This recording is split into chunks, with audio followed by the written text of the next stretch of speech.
Hey everybody, this is a Peaceful Warrior. I'm giving a video response to MangaMiyn. And for me, man, Toby being Obito makes absolutely no sense for several reasons. Number one, at the time of the Third Ninja War, which he was a part of, he was roughly the same age as Nagato, who was in an entirely different country, in an entirely different village.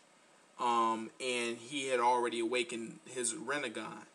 So there's no way that Toby can be Obito because Toby claims that he's the one who gave Nagato the Rinnegan. So apparently it had to be before the Third Ninja War.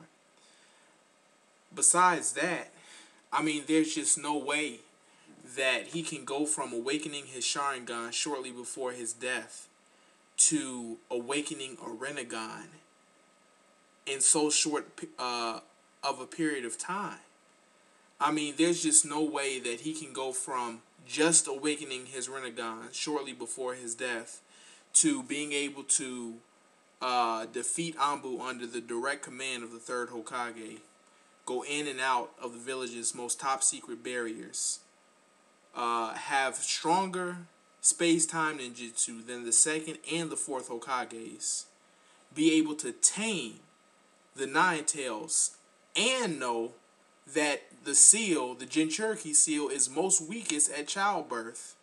And of course, be able to take on the fourth Hokage practically, man to man at the same time.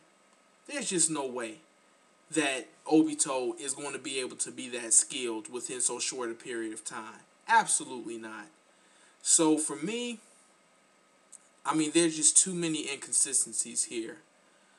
Toby and Obito are two completely different characters. If you think about it, Obito was supposed to go on living through the lesson that he taught Kakashi and the Sharingan that he entrusted to Kakashi so that Kakashi could serve the lesson he gave. That, hey, you know what I'm saying? There are two different types of trash. There's trash that disobeys the rules and regulations. And then there's trash who leaves their friend behind. But the trash who leaves their friends behind are worse than trash. So if you gotta be trash, be the trash that breaks the rules and regulations, but don't abandon your friends.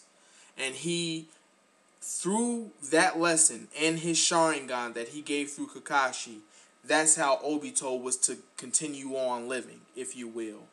That's how he was supposed to be still present.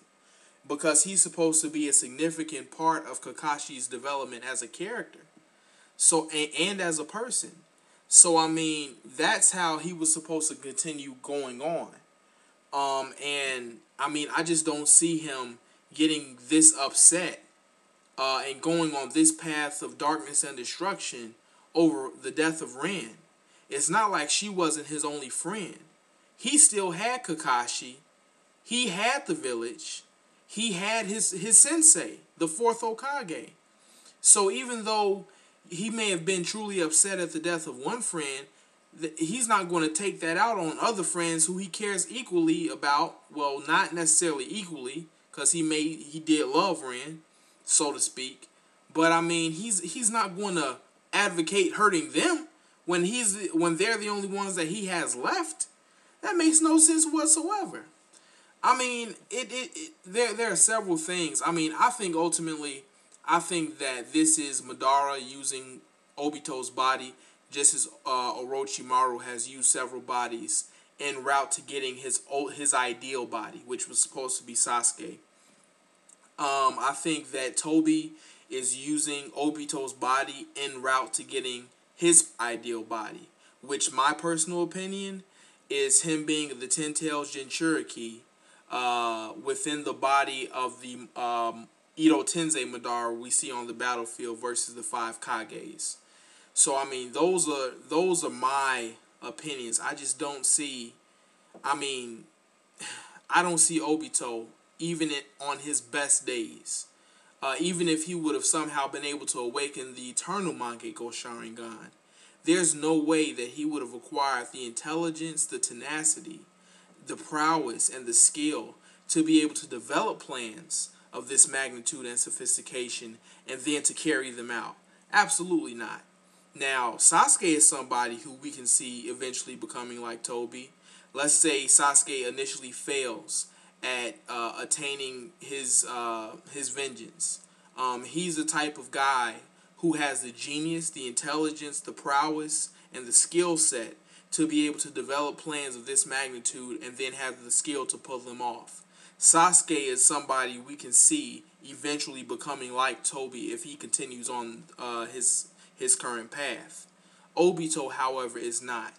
I mean, just flat out. And plus, there are just too many plot holes, such as what I've already talked about previously. So, I mean, those are my opinions, man. Everybody else who sees this, feel free to comment. I appreciate your thoughts.